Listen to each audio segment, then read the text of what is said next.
up, everybody? Welcome to the newest episode of the Debate Mates. I am Matthew, and I am here joined today by the OG Debate Mate. Oh, yeah. The man that was there when it all began.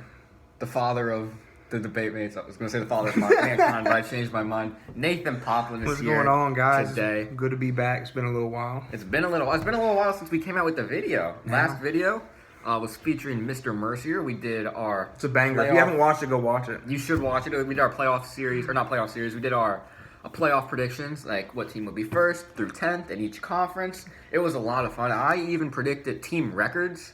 Mm-hmm. I went pretty in-depth with it. But it was a good video, definitely. Anytime Mr. Merce comes along, we always have a fun time. So make sure you check that one out if you haven't already. And then the one right before that, we did our little 3-year anniversary. Unfortunately, Nate couldn't be there for the video. Neither could Stretch, but we still had a fun time. Coach Z was there, Jack was there. We made some predictions for awards that are going to be announced at the end of the season. So, of course, check that one out, too. And if you want a throwback, the greatest YouTube video of all time is still the 2-year anniversary of the Debate Mates. Oh, yeah. With fantastic. Coach Z, Stretch, the whole gang was there. Nathan, Jack, and I. Yeah, why not stop there? Just go back and just marathon our videos. Yeah, we got banger after banger after banger. You won't be disappointed. And then you can see how our takes, how they lasted, how they aged. And it lasted some way better than others. Our first topic about Kyrie Irving saying he would join the Celtics, he wanted to stay with the Celtics, to now, where not only is Kyrie Irving not on the Celtics, but he's not really on the Nets either. But that has nothing to do with our video today. Well, it might later, but maybe it might come up. Before we get into the topics, make sure to like, comment, and subscribe, and follow us on Instagram at the Debate Mates. And without further ado, we are about 8-9 games into the NBA regular season. Yeah. And, you know, because this is our first video in a little while, there's a lot to get to, so we figured the quickest way to sum it up is just biggest surprises, biggest disappointments, and we'll hopefully cover everything. Would you like to go surprises first or disappointments? I think we should start with disappointments because it's very on brand for us. Yeah, start with the bad news and then go on. Not only the bad news, but more specifically to start with the Boston Celtics. Yeah, it hurts me to say so. Who I think we unanimously agree as the biggest disappointment to start the season. So far, yeah, it's been rough for my boys. It's been rough offensively. It's been rough defensively. And don't get me wrong, we've had shining moments in these last 2 games. I've liked what we've done, but overall as a team, I'm not seeing what needs to get done defensively. And to be completely honest, from our star Jason Tatum, I'm not seeing what needs to get done offensively.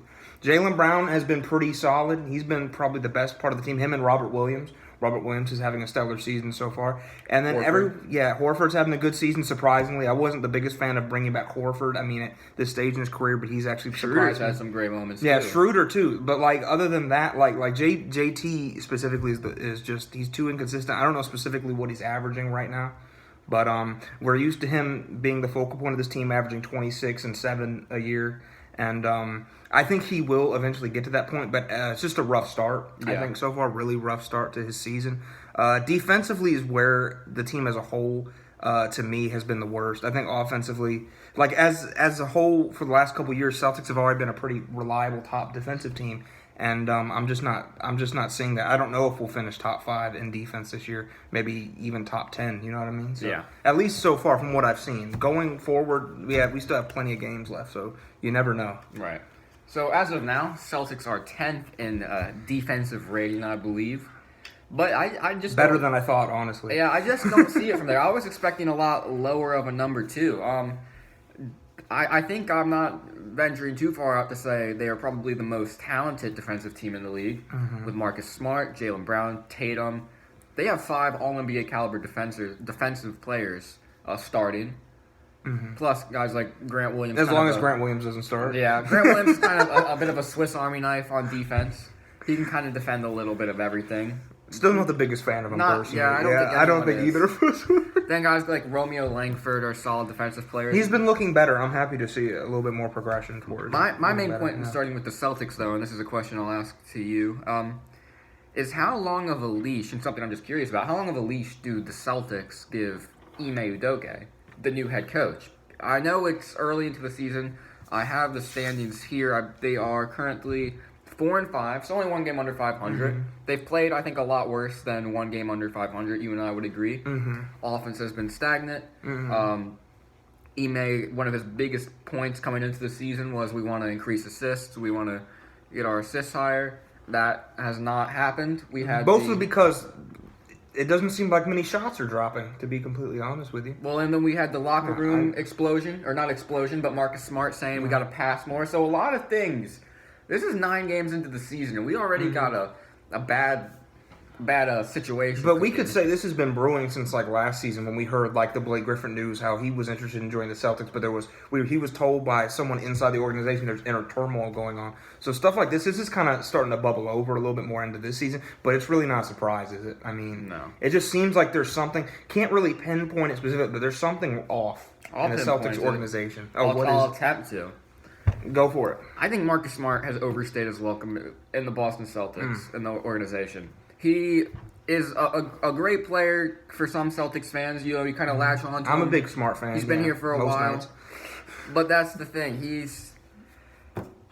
The pros, I don't think anymore. I don't think they outweigh the cons anymore with Marcus Smart. You don't think his hustle and his defense and all that is enough to kind of to justify his position on the team? I don't think it's enough to justify the repeated boneheaded 3-pointers he shoots, the repeated boneheaded passes out of bounds or to the other team or through a player's hands. I don't think it's enough to justify the locker room trouble that seems to come with him. You know, I get you. The locker room troubles and the inconsistencies. The Celtics always seem to have a couple instances throughout the season where it's somebody yelling at somebody in the locker room, and Marcus Smart is normally centered around it. And to come out and call out Tatum and Brown, I think they needed that to happen because they aren't passing very well. They never have been able to pass very well. They have a lot of tunnel vision when they're going to look for their own shot. But it's just a bad look that early in the season. And then also you're kind of calling out the coaching scheme there, saying you're putting the ball in these guys' hands too much. And then it's a bad look for Marcus Smart, who hasn't been able to hit a 3-pointer this season, to complain about passing. And you know, he got some open looks in that Bulls game that I'm referring to. Where I saw him hit some good shots, including a really close one in the Knicks game very first. But other than that, I get what you're saying. Yeah. So especially last night watching that Heat game, so many open looks that he just missed off of, solid feeds. Do you think this is more of a problem of roster construction or just the stars not performing? I think right now it's just stars not performing. Personally, I just think it's a bad start, and like I said, I think it will get better. Just right now, we might just have to kind of deal with the turbulence that's going on. Are you concerned about the lack of a point guard? I mean, not really, because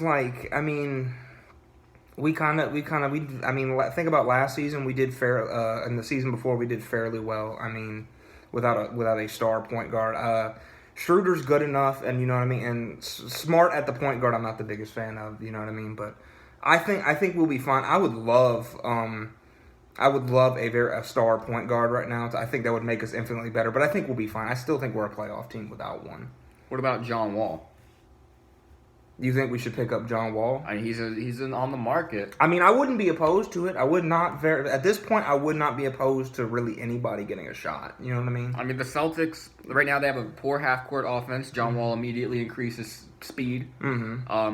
Assists will go up. He'll probably average 8 to 9 assists per game, I think, with the offensive weapons that I think the he would Celtics have. Increase a bit defense at the point guard position, too. And he and Rob Williams, I think, could play really well in the pick and roll, having a lob threat like that. I would not be opposed to it as long as he could stay healthy, and he seemed like to stay fairly healthy. I don't remember. I don't believe he was out that much last year with Houston, was he?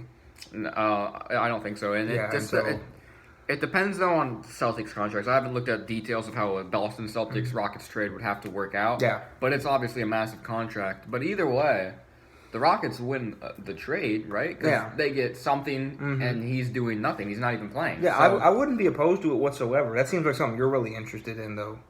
I am. I think it's a bit of a problem of roster construction as well as just stars not performing. I mean, you look at teams like the Clippers, and they didn't have a point guard last year in the playoffs, really. They had Reggie Jackson, who's a shoot-first point guard. It's just getting all 5 guys on the team to buy into moving the ball around. And you don't necessarily need a point guard to do that. You don't even need a great passer. You just need a guy that knows, okay, I'm double-teamed, or I can make this skip pass to the corner, or whatever. And it doesn't seem like the Celtics have guys that have bought into that. And surely a point guard would help. But I think more importantly, Jason Tatum, Jaylen Brown, Marcus Smart, Horford, Rob Williams, they just all have to buy in on, everybody touches the ball. None of this ISO stand around. I mean, it's 4 guys standing and 1 guy dribbling every possession for the Celtics. Every time. Yeah. That's not how an offense. I mean, it works. There's no real sense of urgency that comes through. They're all just kind of off in their own little worlds, doing their own thing until they get the ball, until they call for the ball and get it, and then it's right back. So. It works if you're the 15-16 Thunder and you got Kevin Durant and Russell Westbrook playing ISO, but when you got Jason Tatum, who's decided that he is Kobe Bryant and wants to take every mid-range, off the dribble, contested, fadeaway jump shot he can possibly take, then it doesn't work very well. Yeah. Anything else to add with the Celtics, Nathan? I think everyone wants to jump to the problem being Ime Udoka. I don't know how you feel, but I don't think he's done god-awful so far, personally. I think there's a lot of room to improve. I'm not saying he's like a Jim Boylan. I think he's got a lot of room to improve. A Scotty Brooks, yeah, you know what I mean? I think he's a pretty decent, pretty mid-tier coach. How long he stays, we'll see about this season. I mean, heck, Pelicans got rid of Van Gundy after one season. There's no reason Celtics couldn't do the same thing with Udoka. I have a question here. This is a bit of an interesting one. Okay, shoot me. If the Celtics decide, they move on from Ime Udoka, do you think they go to a new head coach, or do you think Brad Stevens pulls a Pat Riley and hires himself back? I think they need to go new head coach. Okay. I think they should. Now, that's two different questions. Whether they will, Brad Stevens might very well do that. Yeah. But what they need to do, I feel like another coach, another basketball mind, another good mind, and someone with good ideas to help turn this franchise around would be just what we need. Defense has never been this bad under Brad. No. It hasn't. Defense is usually the one thing that I can point to and go, if the offense is horrible, the defense at least is holding opponents as best they can. Yeah. So we're a little bit in trouble. I still think we make the playoffs. I still think we're probably a playoff tournament team. I would say we're probably a play-in tournament team. But I still think I don't see anything that tells me that we're not even going to make the playoffs and play-in this year. I think we'll be fine long term. All right, moving on. Some more disappointments. Nate, you got any? Got any more to add? Disappointment-wise, I mean, we talked about the Celtics. Let's go talk about their all-time rival. Let's go talk about the Lakers. Most important, I don't know how you feel about the Lakers. I think the main disappointment for me in the Lakers has just been Russell Westbrook. Okay. When I watch those two Thunder games and I watch what he's been doing, turnovers, man had a quadruple-double with turnovers. It's just... I don't know. I think a lot of people question the fit. I thought it was going to be better than this. They're still the 6th seed, so they're not horrible. But for some reason, I don't know how you feel. Russ, right now at this point, doesn't seem like the best fit they could have gone with. I mean, I don't consider them a disappointment because I think I kind of expected this coming into this. Oh, season. So this is your preconceived notion about the Lakers are probably going to have some struggles. I mean, I still thought they'd be a 3 seed. I think I said in the video just because they have so much. They have so much depth and talent. Yeah. Mm-hmm. But one thing I've noticed is you look through these standings at teams at the top. You got the Jazz rely on young guys like Donovan Mitchell, Warriors, old guys like Curry and Draymond, but the supporting guys, Gary Payton Jr., Andrew Wiggins, Jordan Poole, fantastic. Young guys, Dallas Mavericks built around young guys, Luka, Porzingis when he's healthy, Grizzlies built around young guys, John Morant, Jaren Jackson Jr. Same thing with the Suns. You look at the East, you got teams like the Heat, Bam Adebayo, Duncan Robinson, Tyler Hero, main contributors. The 76ers at the 1 seed. Oh my gosh. I did not know they were at the 1 seed right now. It's not looking good for Ben Simmons right now, is it? But Bulls are built. Bulls, Zach LaVine is young, Lonzo, the Raptors. I mean, so you're kind of seeing a theme here where it's these teams that, have some younger guys are starting off the season a little bit better. You're saying some younger teams when we look at the Lakers.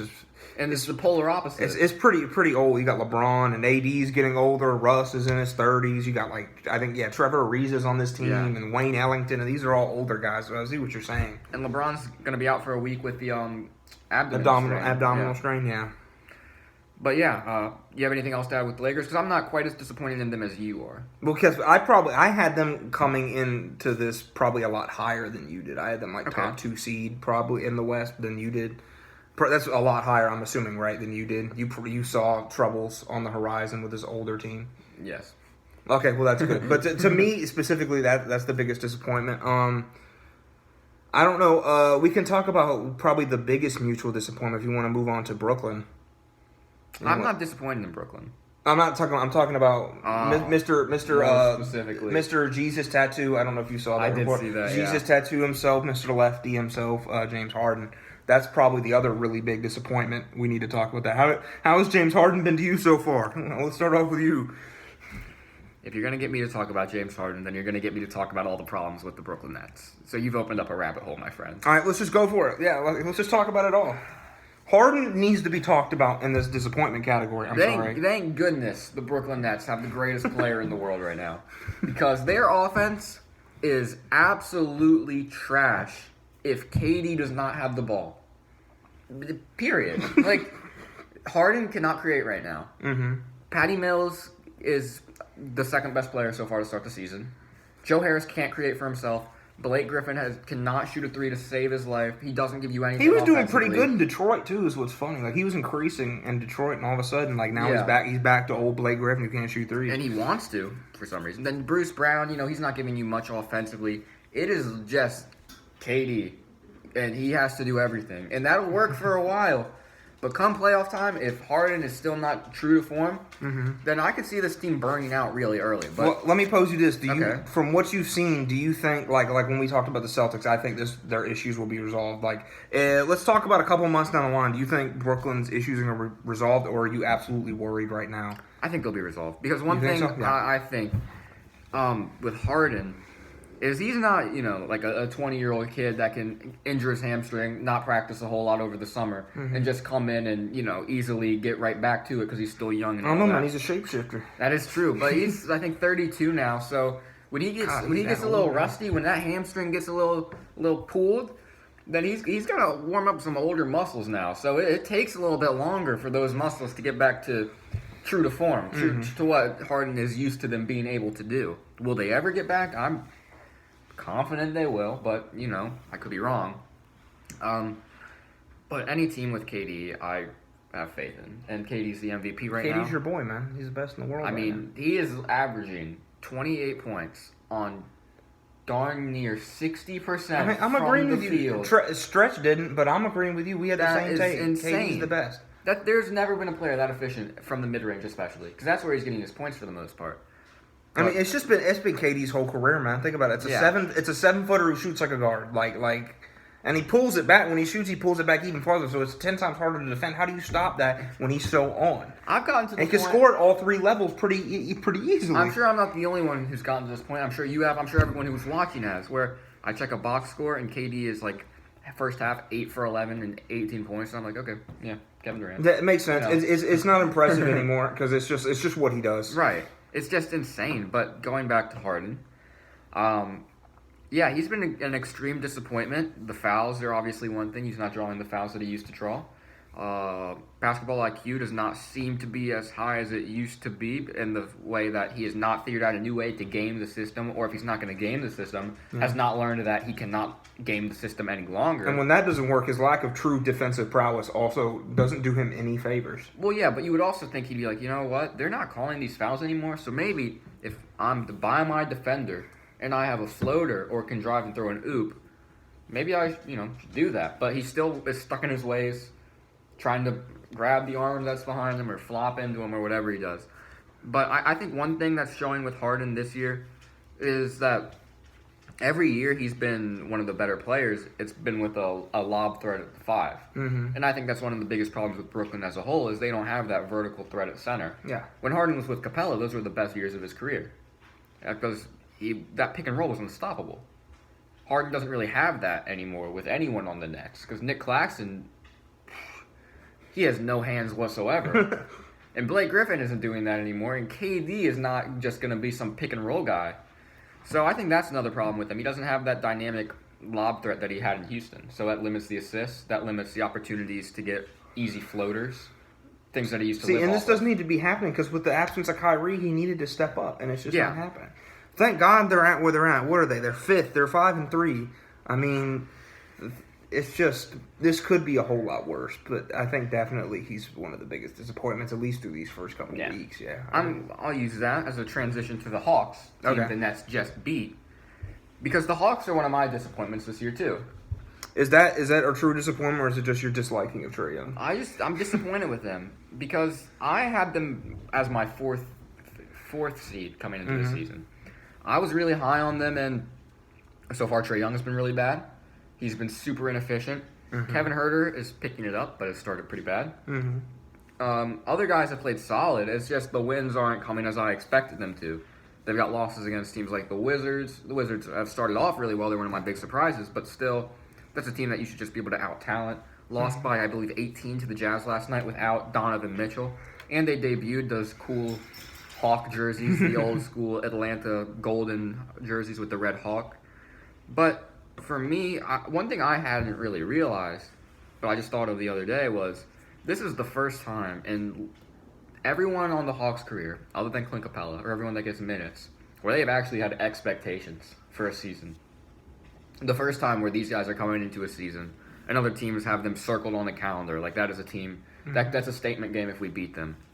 Trae Young's never dealt with that. Cam Reddish, Kevin Huerter, John Collins, they're all used to being on bad teams. So I think that's been a bit of a shock to them, and will they adjust? I don't know, but what are your opinions on the Hawks? I think it's been pretty atrocious in much comparison to last year's standards, obviously. But I'm not too worried, honestly, because I think again it's another team that's gonna resolve as the season gets. Just another rough start to me. Yeah, Trae Young definitely needs to pick it up, and so do other players on this team. But I feel like they'll be fine personally. Yeah, they've been one of the weaker teams. I mean, they're the 12th seed. Definitely not expect to see them below the Celtics. The way the Celtics have played a little bit. The Hawks were a much better team last year than the Celtics, and now they're below them. Yeah, so I get what you're saying, but I think heck, the Hawks are below the Cavs. The Cavs have been pretty good. Cavs have been good. That's definitely something we also need to talk about. But yeah, the Hawks will get it together. They're only 4-5. It could be worse. They could be down here with Detroit. Well, I mean, with all of these, it could be worse. Could be worse. We could compare them all to Detroit. Could be worse. Could be Detroit. could be the Detroit. Could be Pistons. Could be the Pistons. Could be the Pelicans. Any more disappointments you got, or are you ready to go to the surprises? I'm good. I think those were my big ones. I think we covered everything. Do you have any more disappointments you'd like to talk about? I think the Pacers should have a bit of a better record. They currently sit at, what do they say? 13. 3-6. 3-6, right below the Hawks. Not great so far. They have a lot more talent. And I wanted to throw this out here. I have a couple trade scenarios. Or with Kyrie Irving. So, and the Pacers are one team that came to mind. The Pacers. Because when you're looking at a Kyrie Irving trade, you're basically looking at, I think, like 5 or 6 teams. Because the only teams I think would want to trade for him are those desperate teams who want to get into the play-in. Teams trying to propel from the 13th to the 10th, or the 12th to the 10th, or from the 7th to the 6th, something like that. And the Nets aren't going to want to do business with a top team in the East or West, I don't think, knowing that they could face Kyrie down the line.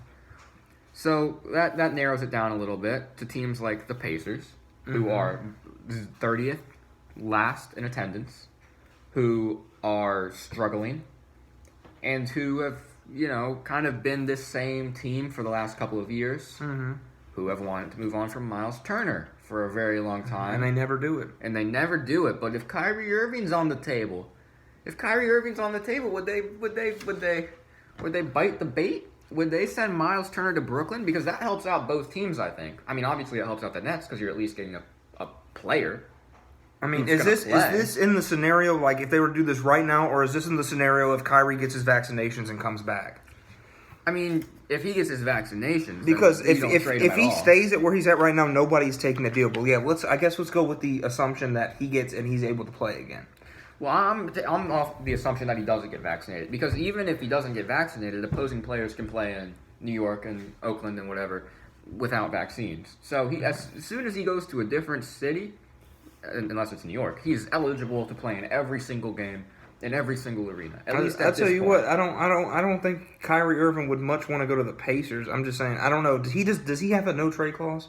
I don't believe on his contract. No. Like, that'd probably be a nightmare for him to go to the Pacers. It's not the worst team, but it's like Indiana, very low market, very small market team, not very exciting. They have exciting pieces, but as a team, they're not very exciting, and sometimes they're difficult to watch. Plus, me personally, the Pacers did business with the Nets before. Maybe they like Sean Marks. They'll come back for some more. Maybe they want Karis LeVert back.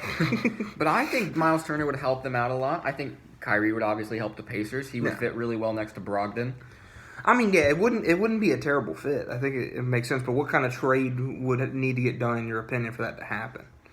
Definitely want Turner as the centerpiece. Okay.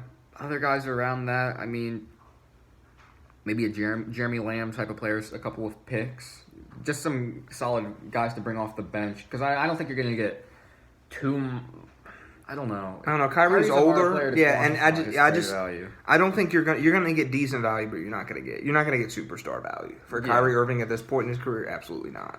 Another player who I'm interested in, who I think would fit well with the Nets, with the struggling team, is Jonas Valanciunas off the Pelicans. He's a guaranteed 15 to 20 and 15 to 20 a night at this point. He's a beast in the paint. And the Pelicans are really, really struggling and maybe want to shake it up a little bit and get a real point guard because they don't really have one of those. Just going to throw that one out there as well while I'm at it. But you ready to move on to your surprises? Yeah.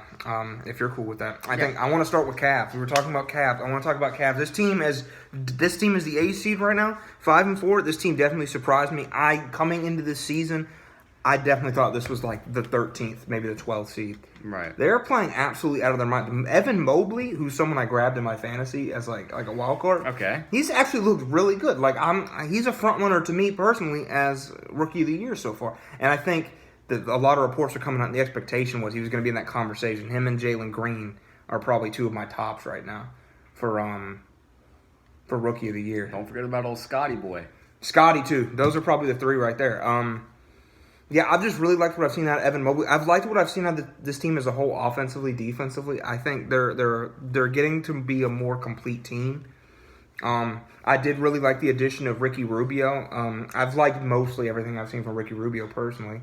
I think he was a nice pickup, solid fit. How are you feeling about him? They're definitely surprising how well they're doing so far. I don't personally think they last as well. I think they start to drop. Maybe borderline play-in. At best, to me, is my ceiling. Play-in would be a great season for them, though. Yeah, that'd be a pretty phenomenal season. I think maybe they drop to just below the play-in, ideally. You know what I mean? Like they won't be the worst team. They won't be down there, but they might be like 11th or 12th. I think Jared Allen has been really good. Mm-hmm. I just like watching them personally. I've watched a couple games of theirs so far, and I've just really enjoyed what I've seen, even though I don't usually like the Cavs. They're a fun team. They got young guys like Sexton, Jared Allen, Larry Markkinen. Larry Markkinen. Yeah, just a lot of young guys looking to prove themselves, chip on their shoulders. So the GOAT Taco Fall. I mean, what else can you say? I don't think it lasts either, but they're gonna be fun and they're gonna be good in another year or two. They're off to a hot start and they're like rebuilding. You know what I mean? Right. I'm gonna enjoy watching this team for a while because there's not really a piece on here that I think is awful, and there's not really a piece that I don't enjoy watching. Yeah. Like, whoever's out there, I like it. You know what I mean? I like what they do. Of course, they've had their struggles, but I mean, I think in their standards, I don't even know if they thought they were going to do this. Probably not. All right, moving on to one of my surprises. I'm going to go with the Dallas Mavericks. Preseason, I predicted them to be the 2nd seed. And maybe, pretty darn close. Maybe I just want to pat myself on the back here because they're not looking too shabby to start off the season. They are 5-3, and Luka Doncic has not even kicked it into Luka Doncic mode yet. He has just been he's Luka Doncic. He's not Luka Magic yet. And when Luka Magic comes, if they are 5-3, Porzingis has been out, Luka's not been good. Don't have much else to say about them, but 5-3 right now. Nowhere near all cylinders. So that's just a team to look out for, a team that surprised me. If you have Luka on your team, that's a team to always look out for. I'm sorry. No matter where we are in the season, no matter what, there's something special. He's like one of the best players in this league, definitely the best young player in this league. Teams 82 games under 500. So like you can never count. They're just one of those teams. Never count out Dallas, right? Whatsoever. And some of these pieces, have been really nice around them. So they're also a fun team to watch. I think. Yeah, definitely. Moving on. Another surprise for me, speaking of Scotty Barnes. Scotty Barnes. Toronto Raptors and early season coach of the year, Nick Nurse. There is value in everybody, as Ernie Johnson likes to say, and that is especially made true on the Toronto Raptors, who have guys like Svi Mikhailuk coming in to start against the Knicks on the 75th anniversary game. Something I never thought I'd see with my own eyes after what I saw of him in Detroit. And he played well. He's giving them good minutes. Scotty Barnes is giving them phenomenal minutes. Scotty Barnes is something else, man. He is. That kid can get it done on both sides of the floor. That kid is, I think, in 3 to 4 years, that is one, if not the best, two-way players in this freaking league. And they don't even have Siakam back yet. Yeah, that's true. I mean, and Achua is another great pickup in that trade for Kyle Lowry that I really liked. Yeah, he hasn't been great so far to start the season, but But he will be. He's nice for what he does. Kem Birch is solid. Fred VanVleet is pretty solid. He needs to step up his game a little bit. Very inefficient so far. But then OG Anunoby has looked really good. Had a career high, what was it, 37? 36, I believe, against 36 the Knicks. point game. Had that, really was trying on that step back there. He forced out a couple times, but especially down the stretch. They're just going to be so scary defensively, especially when Siakam gets back. They're a team I predicted, I think, as a play-in team, but with the way they're playing right now, the chemistry that they seem to have, the trust that they seem to have in the coach. It's very possible they avoid the play-in whatsoever and are just a top 6 seed. It's very possible. And back in Toronto. Can't underscore that, the importance of that. Yeah, the days of the Tampa Bay Raptors are done, so now they're back at home, actually at home, so it's good to see. Yeah, I knew they were going to be good, but not this good so far. I knew Scotty Barnes was going to be good after watching the draft. I didn't realize he was going to be this good. Right. They're definitely exceeding everyone's expectations. I don't know if I saw anybody having the Raptors this good or this high in the standings. I don't think so. Maybe Drake. Maybe Drake, yeah. But that is it. And whoever that super fan is in Toronto. Yes. The biggest super fan in the NBA. Well, stretch. Okay, maybe. Second biggest. second best. So, any more surprises or? Yeah, we need. Okay. There's one I need to talk about. We need to talk about Washington. All right. Washington gets rid of Russell Westbrook and brings in Kentavious Caldwell-Pope, Kyle Kuzma, Montrezl Harrell. I thought it was going to be like okay value. I didn't realize they were going to mesh this well so far. I mean, they're sitting at the 6th seed. They're 5-3. I've really liked what I've seen offensively and defensively. Honestly, I love Harrell coming off the bench. I thought maybe they were going to start him. But I'm glad they're starting Thomas Bryant. I think it's better fit. Kuzma hasn't been that bad, honestly. Kuzma's been pretty good. That's a surprising. I thought Kuzma was going to be pretty mediocre. Started for the Wizards, Daniel Gaffner. Thomas Bryant's still out with the ACL injury. Yeah, Daniel Gafford is awesome. The Bull should have kept him. Yeah, that was hindsight is 2020. But yeah, they traded Westbrook for depth, and depth is winning out so far. Kentavious Caldwell-Pope looked good. Kuzma's had some all right moments. Montrezl Harrell, Bradley Beal, Spencer Dinwiddie. They just are. Bradley Beal, and I love Spencer Dinwiddie. They're able to make the game ugly and still win. And they just have started the season off really well. Impressive wins twice against the Celtics. Impressive win against the Hawks once. Yeah, those were hard ones to swallow, but they are playing really nice right now. Yeah. So I can They're understand. Just a good cohesive deep team. With guys like Bertans, who has not been great off the bench. Denny Avdia, Hal Neto is a really solid player. Still waiting for Rui Hachimura to come back from the mental health sabbatical that he's on right now. But yeah, they just have so many good pieces together, and I think they could make some noise. Maybe not a play-in seed, but some noise for sure. I could see them being the bottom tier of the play-in tournament. Okay. Honestly, I think right now I'm liking them to make the play-in tournament more than the Cavs. Well, but let's look at the teams behind them real quick, shall we? Yeah, let's go for it. Let's take a deep dive. The Bucks are going to go up once Middleton is healthy. The Bucks are going to be above them. The Healthy. Knicks are going to be above them. The Knicks, bing bong, bing bong. They should be ahead of them. Celtics maybe. Celtics will be in the Hawks, 7 to 10 range when it's all Pacers. said and done. I don't think Pacers get above them. I don't know. There are a couple teams that could. I honestly think this is a better team right now cohesively than the Pacers is, and I think they stay. Right. Wow. Hawks probably, yeah. Ooh, is that a hot take? Yes. It's a hot take. No, it's not a hot take at all. At least for right now. At least from what I've seen, I'm taking Wizards over Pacers right now. Okay, that's fair. But they'll probably go up because you got Sabonis, you got Brogdon, you got good players. Got Rick Carlisle at the helm. Yeah, so. Yeah, I don't know. I can see them being 9 or 10 in this. I could see them like nudging out, the Cavs for that spot. You know what I mean? I don't know. You don't think they'll make the play-in? Do you think they'll be close? Like, do you think they'll be this 11 to 12 range, or do you think they'll be in the 11 to 12 range? But the Hornets are playing really well. Yeah. I think they finish above the Cavs. But that's just one team in the plan right now that they're ahead of. So all that would need to happen is the Celtics and the Hawks. Two of those teams to just jump up there. I think what this tells me is the East is back.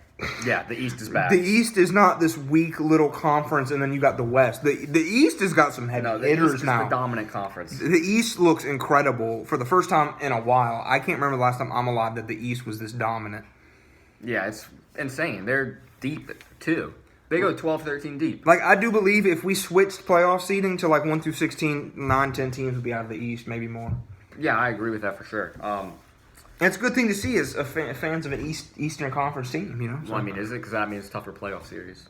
I mean, I like it. I'm still like I'm a Celtics fan, but I do also carry some love for the East over the West. It's very similar in football. If you're a Patriots fan like I am, like the AFC, you always have like in a Pro Bowl or something like that. Basketball doesn't have that.